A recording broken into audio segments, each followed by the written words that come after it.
क्या भगवान श्री कृष्ण युद्ध से भाग गए थे? क्या सच में उन्हें रणछोड़ कहा गया? या फिर इस नाम के पीछे छिपा है धर्म, रणनीति और एक ऐसा सत्य जिसे बहुत कम लोग जानते हैं? आज जानिए रणछोड़ कृष्ण का असली सच। मथुरा, यदुवंश की पवित्र नगरी।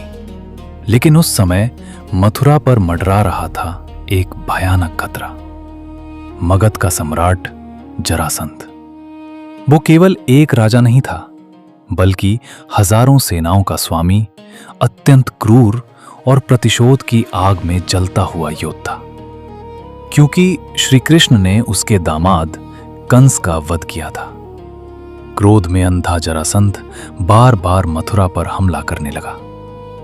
एक बार नहीं, दो बार नहीं, 17 बार। और हर बार कृष्ण और बलराम ने उसे पराजित किया। लेकिन फिर आया 18वां आक्रमण। इस बार जरासंध अकेला नहीं था, उसके साथ था यवनों का भयंकर राजा काल यवन। 3 करोड़ सैनिकों की सेना लेकर वो मथुरा की ओर बढ़ रहा था। अब प्रश्न युद्ध जीतने का नहीं था, प्रश्न था मथुरा की जनता को बचाने का। श्री कृष्ण जानते थे, यदि युद्ध जारी रहा तो निर्दोष लोग मारे जाएंगे, स्त्रियां, बच्चे, वृद्ध।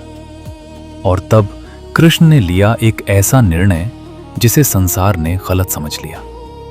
उन्होंने युद्ध भूमि छोड़ दी, लेकिन डरकर नहीं, अपनी प्रजा की रक्षा के लिए।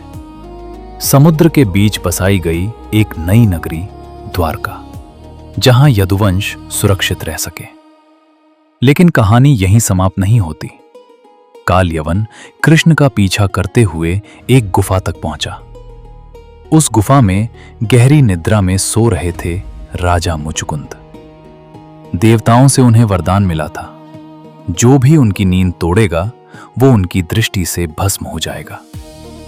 काल यवन ने मुचुकुंद को कृष्ण समझकर लात मारी और अगले ही क्षण वो राख बन चुका था। इसके बाद कुछ लोगों ने कृष्ण को कहा, रण छोड़ने वाला, रण छोड़। लेकिन भक्तों ने इस नाम में अपमान नहीं देखा। उन्होंने देखा एक ऐसा भगवान जो अपने अहंकार के लिए नहीं, अपनी प्रजा की रक्षा के लिए युद्ध छोड़ सकता है, जो केवल योद्धा नहीं बल्कि रणनीति के महान आचार्य थे। यही कारण है कि आज भी गुजरात में भगवान कृष्ण की पूजा रणछोड़ राय के रूप में की जाती है, क्योंकि कभी-कभी युद्ध जीतने से बड़ा होता है धर्म को बचाना। जय श्री कृष्ण। रणछोड़ राय की जय।